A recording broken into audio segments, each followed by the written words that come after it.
പിതാവിന്റെയും പുത്രന്റെയും പരിശുദ്ധാത്മാവിന്റെയും നാമത്തിൽ ആമേൻ. ഇന്ന് നവംബർ 11 ചൊവ്വാഴ്ച. അമ്മേ പരിശുദ്ധ അമ്മേ, അമ്മേ പരിശുദ്ധമേ, ദൈവമാതാവേ, കൃപാസനത്തിലൂടെ ഞങ്ങൾക്കും ഞങ്ങളുടെ ദേശത്തിനും അമ്മ മധ്യസ്ഥം തേടി തന്ന എല്ലാ അനുഗ്രഹങ്ങൾക്കും കൃപകൾക്കും ഞങ്ങളിപ്പോൾ ഹൃദയം നിറഞ്ഞ നന്ദി പറയുന്നു. അമ്മേ പരിശുദ്ധമേ, ദൈവമാതാവേ, 2004 ഡിസംബർ 7 ഉച്ചകഴിഞ്ഞ് 2:30 കൃപാസനത്തിൽ സംഭവിച്ച അമ്മയുടെ പ്രത്യക്ഷപ്പെടലിനെ കുറിച്ച് തിരുസഭയ്ക്ക് സമർപ്പിച്ചിരിക്കുന്ന പഠനരേഖകളുടെ മേൽ സഭാത്മകമായ പഠനം ആരംഭിക്കുവാൻ ഞങ്ങൾ പ്രാർത്ഥിക്കുന്നു. അമ്മേ പരിശുദ്ധമേ, ഭൂസ്വർലോകങ്ങളുടെ രാജ്ഞിയായ അങ്ങേയ്ക്ക് ഭൗമസംരക്ഷണത്തിനായി പ്രപഞ്ചപ്രകൃതിയെ തന്നെ തിരുസഭ പ്രതിഷ്ഠിക്കുവാൻ ഈ പ്രത്യക്ഷീകരണം വഴി ഇടയാക്കണമേ. പരിശുദ്ധമേ, ജപമാല മാതാവേ, സകല കൃപാസനം പ്രാർത്ഥനയോടും ചേർത്ത് ഞങ്ങളിപ്പോൾ പ്രാർത്ഥിക്കുന്ന ഈ കുടുംബത്തിന്റെ പ്രത്യേക നിയോഗം പറ മക്കളെ.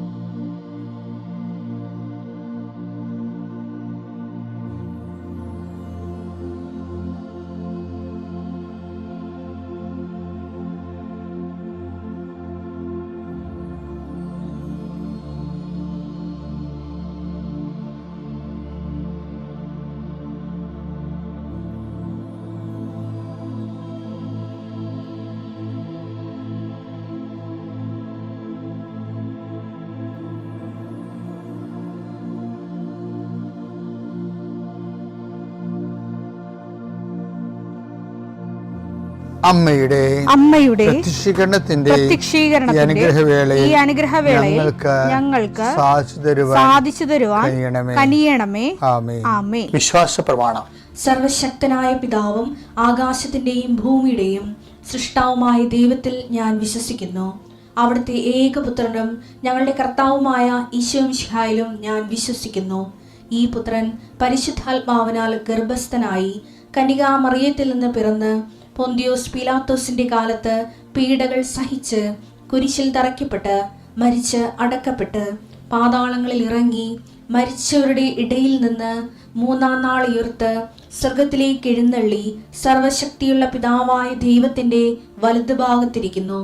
അവിടെ നിന്ന് ജീവിക്കുന്നവരെയും മരിച്ചവരെയും വിധിക്കുവാൻ വരുമെന്നും ഞാൻ വിശ്വസിക്കുന്നു. പരിശുദ്ധാത്മാവിലും ഞാൻ വിശ്വസിക്കുന്നു. വിശുദ്ധ കത്തോലിക്കാ സഭയിലും പുണ്യവാന്മാരുടെ ഐക്യത്തിലും പാപങ്ങളുടെ മോചനത്തിലും ശരീരത്തിന്റെ ഉയർപ്പിലും നിത്യമായ ജീവിതത്തിലും ഞാൻ വിശ്വസിക്കുന്നു. ആമേൻ. സുഖസ്ഥനായ ഞങ്ങളുടെ പിതാവേ, അങ്ങയുടെ നാമം പൂജിതമാകണമേ. അങ്ങയുടെ രാജ്യം വരണമേ. അങ്ങയുടെ തിരുമനസ് സ്വർഗത്തിലെ പോലെ ഭൂമിയിലും ആകണമേ. അന്നു വേണ്ടുന്ന ആഹാരം ഇന്ന് ഞങ്ങൾക്ക് തരണമേ. ഞങ്ങളോട് തെറ്റ് ചെയ്യുന്നവരോട് ഞങ്ങൾ ക്ഷമിക്കുന്നത് പോലെ ഞങ്ങളുടെ തെറ്റുകൾ ഞങ്ങളോടും ക്ഷമിക്കണമേ. ഞങ്ങളെ പ്രലോഭനത്തിൽ ഉൾപ്പെടുത്തരുതേ, തിന്മയിൽ ഞങ്ങൾ രക്ഷിക്കണമേ. ആമേൻ. നന്മ നിറഞ്ഞ മറിയമേ, സ്വസ്തി. കർത്താവ് അങ്ങയുടെ കൂടെ സ്ത്രീകളിൽ അങ്ങ് അനുഗ്രഹിക്കപ്പെട്ടവളാകുന്നു. അങ്ങയുടെ ഉദരത്തിൻ ഫലമായി ഈശോ അനുഗ്രഹിക്കപ്പെട്ടവനാകുന്നു. പരിശുദ്ധ മറിയമേ, തമ്പുരാന്റെ അമ്മേ, പാപികളായ ഞങ്ങൾക്ക് വേണ്ടി ഇപ്പോഴും ഞങ്ങളുടെ മരണസമയത്തും തമ്പുരാനോട് അപേക്ഷിക്കണമേ. ആമേൻ. കർത്താവേ, നിന്റെ ഉന്നതമായ നാമത്തിന് സ്തോത്രം ചെയ്യുന്നു. കർത്താവേ, നിന്റെ വിശുദ്ധ പൗരോഹിത്യത്തെ മഹത്വപ്പെടുത്തണമേ. കർത്താവെ, സഭയിലുള്ള സാന്നിധ്യം പ്രകടമാക്കണമേ. 39 വർഷം ഞാൻ അർപ്പിച്ച കൃപാന്റെ യുഗതിയാൽ കൃപാസ്ഥാനത്താറെ ജീവനോടെ പ്രത്യക്ഷപ്പെട്ട പരിശുദ്ധ അമ്മയുടെ മാധ്യസ്ഥത്താൽ പിതാവിൻ്റെയും പുത്രൻ്റെയും പരിശുദ്ധാത്മാവിൻ്റെ നാമത്തിൽ ഞാൻ നിങ്ങളെ ആശീർവദിക്കുന്നു. ഇന്നത്തെ ദിവസം സമർപ്പിച്ച് പ്രാർത്ഥിക്കുക. കണ്ടുമുട്ടാൻ പോകുന്ന വ്യക്തികളെ മനസ്സിൽ കാണുക. ചെയ്യാൻ പോകുന്ന കാര്യങ്ങളെ മനസ്സിൽ കാണുക.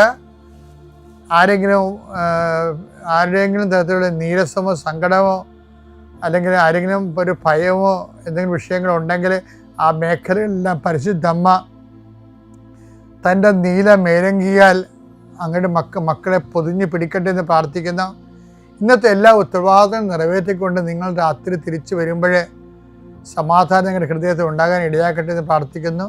നിത്യം പിതാവും പുത്രനും പരിശുദ്ധാത്മാശ്രയിക്കുവാമേ. ഇന്നലെ നമ്മൾ റിവിഷൻ ഓഫ് ഫെയ്ത്താണ് കണ്ടത്. ബ്ലാക്ക് ഔട്ട് കാലങ്ങളിൽ, വിശ്വാസത്തിന് ഇരുണ്ട രാത്രികളിൽ വിശ്വാസത്തെ റിപ്പയർ ചെയ്യാൻ വേണ്ടി ചെയ്യുന്ന ഒരു ടെക്നിക്കാണത്. എന്താണ്? Recall the past. അതാണ് നമ്മൾ ഇന്നലെ കണ്ടത്. ഇന്ന് നമ്മൾ കാണാൻ പോണത്, അതിനെ നമ്മൾ വിളിച്ചത് റിവിഷൻ ഓഫ് ഫെയ്ത്ത് എന്നാണ്. അതായത് പഴയ കാലങ്ങളിലുള്ള പാഠങ്ങളെ അനുസ്മരിക്കുക, അതാണ് റിവിഷൻ. ഇന്ന് നമ്മൾ കാണാൻ പോകുന്നത് റീവാലുവേഷൻ ഓഫ് ഫെയ്ത്താണ്. റിവാലുവേഷനാണ് ശരിക്കും പറഞ്ഞാൽ പുനർനിർണയം. അപ്പോൾ ഈ റീവാലുവേഷൻ ഓഫ് ഫെയ്ത്തിൽ വരണത്, ഇപ്പോൾ വാലുവേഷൻ എന്താണെന്ന് നമുക്കറിയാമല്ലോ. നമ്മൾ പരീക്ഷയിൽ തോറ്റിട്ടുണ്ടെങ്കിൽ, അല്ലെങ്കിൽ ബ്രിമ്മ് ഇപ്പോൾ കട്ട് ഓഫ് മാർക്ക് 60 വിചാരിച്ചോ, അപ്പോൾ ജയിക്കാനുള്ള മാർക്ക് 50 വിചാരിച്ചോ, അല്ലെങ്കിൽ കട്ട് ഓഫ് 50, ജയിക്കാനുള്ള മാർക്ക് 50 വിചാരിച്ചോ. അപ്പോൾ നമുക്ക് 49, 48 കിട്ടിയിട്ടുണ്ട്. അപ്പോൾ നമ്മളെന്ത് ചെയ്യും? ആൾക്കാരെ നേരിട്ട് ചോദിക്കും, അച്ഛാ റീവാലുവേഷനെ കൊടുക്കേണ്ടതെന്ന് ചോദിക്കും. കാര്യം ബ്രിമ്മിലാണ് നിൽക്കണത്. ചിലപ്പോൾ കൊടുത്താൽ 2 മാർക്ക് 5 മാർക്ക് കിട്ടാൻ സാധ്യതയുണ്ട്. ഇപ്പോൾ വീണ്ടും പരീക്ഷ എഴുതണ്ടല്ലോ. അപ്പം അതുകൊണ്ട് റീവാലുവേഷൻ കൊടുക്കേണ്ടത്. ഇതുപോലെ ഒരു പ്രതിഭാസം വിശ്വാസ ജീവിതത്തിലുണ്ട്. വിശ്വാസത്തിൻ്റെ പുനർമൂല്യനിർണ്ണയം. അതായത് റീവാലുവേഷൻ വരുന്ന വിഷയം എന്ന് വെച്ച് കഴിഞ്ഞാൽ, നമ്മൾ എഴുതിപ്പോയ പരീക്ഷയ്ക്ക് മാർക്ക് കുറഞ്ഞു പോയിട്ടുണ്ടെങ്കിൽ അത് കൂട്ടുകയാണല്ല റീവാലുവേഷൻ്റെ ഉദ്ദേശം. ഇത് നമുക്ക് ചെയ്യാൻ പറ്റുന്നൊരു സമയം എന്ന് പറയുന്നത്, ഇപ്പം നമ്മൾ കഴിഞ്ഞ കാലങ്ങളിൽ നമ്മൾ ജീവിച്ചു വരുമ്പോൾ, ഇപ്പം നമുക്ക് ദൈവമായിട്ടുള്ള ഇടപെടലേ ഉണ്ടാകുന്നൊരു നേട്ടം എന്താണെന്നറിയാമോ? ഈ പാസ്റ്റ്, പ്രസൻറ്റ്, ഫ്യൂച്ചർ എന്നൊക്കെ പറഞ്ഞാൽ നമ്മൾക്ക് മാത്രമേ ആപ്ലിക്കബിൾ ഉള്ളൂ. മനസ്സിലായില്ലേ?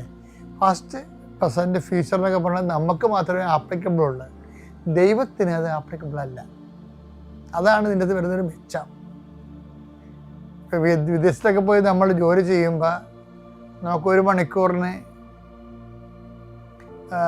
ചിലപ്പോഴും $10 വല്ലതൊക്കെ ആണെന്നുണ്ടെങ്കിൽ ആ ഡോളർ ഇവിടെ വരുമ്പോൾ 10,000 രൂപയായിട്ട് മാറും ഒരു മണിക്കൂറിന്. അത് മനസ്സിലായത്? അപ്പോൾ അത് അനുസരിച്ച് വ്യത്യാസം വരുന്ന പോലെ തന്നെയാണ് ഈ ദൈവമായിട്ടുള്ള മൂല്യനിർണ്ണയത്തിൽ വരണത്.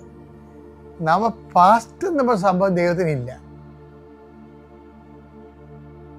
അതുകൊണ്ട് തന്നെ ദൈവത്തിന് ഫ്യൂച്ചറും ഇല്ല. എവർ പ്രസൻറ്റാണ് ഉള്ളത്. എവർ പ്രസൻറ്റ് ഉള്ളത് കാരണം ഇപ്പം നമ്മൾ കഴിഞ്ഞ കാലങ്ങളിൽ നമുക്ക് ഒരു ചെറിയ ദൈവത്തെ വേണ്ട വിധം മനസ്സിലാകാഞ്ഞത് കൊണ്ടോ, വിശ്വാസത്തിൽ അകഴപ്പെടാഞ്ഞ കൊണ്ടോ, സാക്ഷി ജീവിതത്തിൽ ചില സമയത്ത് പരിക്കുകളുണ്ടാകും. പരിക്കുകളല്ല, വീക്ക് ടൈം ഉണ്ടാകും. നമുക്കിത് റെക്ടിഫൈ ചെയ്യാൻ പറ്റും. എങ്ങനെ റെക്ടിഫൈ ചെയ്യാൻ പറ്റും? അതെങ്ങനെ പരിഹരിക്കാൻ പറ്റും?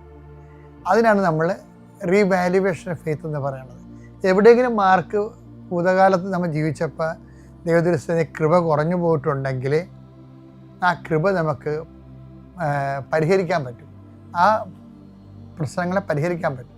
അതിന് നമ്മൾ ചെയ്യേണ്ട ഒരു കാര്യം എന്ന് പറയുന്നത്, ഈ വേഗുല കാലങ്ങളില്ലേ, നമുക്കറിയാമല്ലോ ക്രിസ്ത്യാനിറ്റിയിൽ എപ്പോഴും വരുമ്പോൾ ഈ കുരിശ് കൃപയാക്കുന്ന പ്രോസസ്സാണ് എൻ്റെ അടുത്ത് ഉള്ളത്.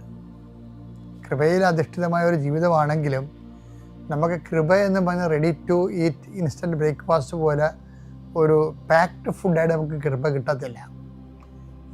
നമുക്ക് തരുന്നത് കുരിശാണ്. കുരിശിൽ നമ്മൾ തരുന്ന കുരിശിൽ അത് ഭാര്യയിൽ നിന്നാകാം, ഭർത്താവിൽ നിന്നാകാം, നാട്ടുകാരിൽ നിന്നാകാം, എവിടെ നിന്നാകാം. നമുക്ക് തരുന്ന ഒരു കുരിശ് അസംസ്കൃത പദാർത്ഥം അതാണ്. അത് നമ്മൾ ഒരേ സൊല്യൂഷനൊക്കെ ഉപയോഗിച്ച് അത് പ്രിപ്പയർ ചെയ്തെടുത്തിട്ടാണ് അതിൻ്റെ താറ് വേറെ, വെള്ളം വേറെ, ഗ്യാസ് വേറെ ആയിട്ട് കളഞ്ഞിട്ട് ഇത് നമ്മൾ ഇതിൻ്റെ കൃപ ഉൽപ്പാദിപ്പിച്ചെടുക്കണത്. എന്ന് വെച്ച് കഴിഞ്ഞാൽ ഞാൻ എന്താ ഉദ്ദേശിച്ചത് നിങ്ങൾക്ക് മനസ്സിലായോ? ഒരു ജീവിത അനുഭവങ്ങൾ വരുമ്പോൾ നമ്മൾ അതിനകത്ത് ഉപയോഗിക്കുന്ന സൊല്യൂഷൻ എന്താണ്? Faith, hope, charity and submission, dedication. Theological virtues എന്ന് പറയുമ്പോൾ ഈ 3 വെർച്യൂസിനെ കുറിച്ചാണ് ക്ലാസിക്കലായിട്ട് പഠിക്കണമെങ്കിലും ഏറ്റവും ക്യൂൻ ഓഫ് വെർച്യൂ എന്ന് പറയുന്നത്, ഇപ്പോൾ queen of prudence, queen of virtue prudence ആണെന്ന് പറയുമ്പോഴും ശരിക്കും പറഞ്ഞാൽ ക്യൂൻ ഓഫ് വെർച്യൂ എന്ന് പറയണത് അതിൻ്റെ കിങ്ങാണ്. ക്യൂൻ ഓഫ് വെർച്യൂ പ്രൂഡൻസ് ഇപ്പം അത് തിരുത്താൻ പോകണ്ടേ, കാരണം ദൈവശാസ്ത്രപരമായ ഒരു ഡെവലപ്മെൻറ്റ്സ് ആണത്. പക്ഷേ അതായത് കിങ് ഓഫ് അല്ലെങ്കിൽ ഈ എംപറർ ഓഫ് വെർച്യൂസ് എന്ന് പറഞ്ഞാൽ ആരാണെന്നറിയാമോ? സമർപ്പണമാണ്. സമർപ്പണം. അപ്പം വിശ്വാസം, പ്രത്യാശ, സ്നേഹം, സമർപ്പണം. ഇനി നമ്മൾ ഈ കുരിശ് നമുക്ക് തരുമ്പോൾ, കുരിശ് ഒരു ദിവസം ഉണ്ടാകുമ്പോൾ, ഇപ്പോൾ ഒരു കാര്യം ഇല്ലെങ്കിൽ ചിലപ്പോൾ നിൻ്റെ ജീവിത പങ്കാളി ഭർത്താവ് നിൻ്റെ കഴുത്തേക്ക് കയറും. നീയാണെങ്കിൽ നടുവേ മുറിഞ്ഞ് പണി ചെയ്ത ദിവസമായിരിക്കും അന്നായിരിക്കും നീ ഏറ്റവും കൂടുതൽ പണി ചെയ്ത്. നമ്മൾ ചെയ്യുന്ന പല കഷ്ടപ്പാടുകളും മറ്റുള്ളവർ കാണുന്ന ഒരു നിർബന്ധവും ഇല്ല. അവർക്ക് അവരുടെ കാര്യം നടക്കാതെ വരുമ്പോൾ നമ്മുടെ മേക്കെട്ട് കയറിയിരിക്കും. കാര്യം അവർക്ക് വേറെ പല ഫ്രസ്ട്രേഷൻ ഉള്ളതുകൊണ്ട് അത് എവിടെയെങ്കിലും കൊണ്ടുപോയി ഔട്ട്ലെറ്റ് ചെയ്യണമല്ലോ. അപ്പം അത് നമ്മൾക്ക് ആൾക്കാർ ഔട്ട്ലെറ്റ് ചെയ്യണം എവിടെ ഇരിക്കും? എളിതരം ഉള്ളിടത്ത് വാദം കൊച്ചെന്ന് പഴമക്കാർ പറയുമ്പോൾ അവർക്ക് ഏറ്റവും ഫ്രീ ആയിട്ടുള്ള സ്ഥലത്ത് കൊണ്ടുവന്ന് അവർ ഔട്ട് ബസ് ചെയ്യും. ചിലപ്പോൾ അമ്മയായിരിക്കും, അമ്മയായിരിക്കും, ചിലപ്പോൾ വേറെ ആരെങ്കിലും ആയിരിക്കും. അവർക്ക് സ്വാതന്ത്ര്യമുള്ള സ്ഥലത്താണ് കൊണ്ടുവന്ന് അവരുടെ ഫ്രസ്ട്രേഷൻസ് എല്ലാം ഡംപ് ചെയ്യണത്. അപ്പോൾ അതുകൊണ്ട് അതുപോലെ ഒരു ദിവസം വന്നു കഴിഞ്ഞാൽ ഈ ഒരു ടൈം വരുമ്പോൾ നമുക്ക് ചെയ്യാൻ പറ്റുന്നത് വെച്ച് കഴിഞ്ഞാൽ അത് ഈ റീവാലുവേഷൻ ഓഫ് ഫെയ്ത്ത്, അതായത് വിശ്വാസത്തിൻ്റെ കഴിഞ്ഞ കാലങ്ങളിൽ എവിടെയെങ്കിലും മാർക്ക് കുറഞ്ഞു പോയിട്ടുണ്ടെങ്കിൽ, ക്രിസ്തു ജീവിതത്തിൽ നമുക്ക് കൃപ കുറഞ്ഞു പോയിട്ടുള്ള ഏതെങ്കിലും സിറ്റുവേഷൻ ഉണ്ടെങ്കിൽ നമുക്കതിൻ്റെ മൂല്യങ്ങൾ കൂട്ടാൻ പറ്റും. അതുകൊണ്ട് എവിടെയെങ്കിലും വിശ്വാസം കുറഞ്ഞു പോയിട്ടുണ്ടെങ്കിൽ നമുക്ക് ചെയ്യാവുന്ന ഒരു വിഷയം എന്ന് പറയുന്നത് റിവാലുവേഷൻ ഓഫ് ഫെയ്ത്താണ്. എന്ന് വെച്ചാൽ പീഡിതകാലത്തെ മേഖലകാലങ്ങളിൽ ഓവർ സ്മാർട്ടായിട്ട്, സ്മാർട്ട്നെസ്സിനേക്കാൾ പവർഫുള്ളായിട്ട് ആ ജോലി ഭംഗിയായിട്ട് ചെയ്യുക, അത് വിശ്വാസത്തിൻ്റെ ഏറ്റവും വലിയ സമർപ്പണമാണ്. ഈ മൂല്യം ഇപ്പം നീ വേഗലകാലത്ത് കൈവരിച്ച സുവിശേഷ മൂല്യമില്ലേ, ഈ മൂല്യം സർപ്ലസ് മൂല്യമാണ്. ഈ സർപ്ലസ് മൂല്യം സഹായിക്കണം എവിടെയാണെന്ന് അറിയാവുക? കഴിഞ്ഞ കാലങ്ങളിൽ നിൻ്റെ ഭൂതകാലത്ത് എവിടെയെങ്കിലും കൃപയുടെ മൂല്യം കുറഞ്ഞു പോയിട്ടുണ്ടെങ്കിൽ ഈ സർപ്ലസ് മൂല്യം കൊണ്ട് ടാലിയാക്കാൻ പറ്റുമെന്നാണ് ഞാൻ പറഞ്ഞത്. നിങ്ങൾ മനസ്സിലാക്കേണ്ടത്. ഓക്കെ അല്ലേ? Thank U.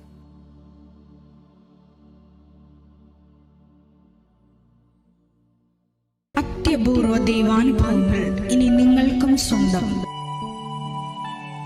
ഈ യൂട്യൂബ് ചാനൽ ഇതുവരെ സബ്സ്ക്രൈബ് ചെയ്തിട്ടില്ലെങ്കിൽ ഇപ്പോൾ തന്നെ സബ്സ്ക്രൈബ് ചെയ്യുക. ഈ വീഡിയോ ഇപ്പോൾ തന്നെ നിങ്ങളുടെ സുഹൃത്തുക്കൾക്ക് ഷെയർ ചെയ്തുകൊണ്ട് കർത്താവിൻ്റെ പ്രേക്ഷിതരാകുക.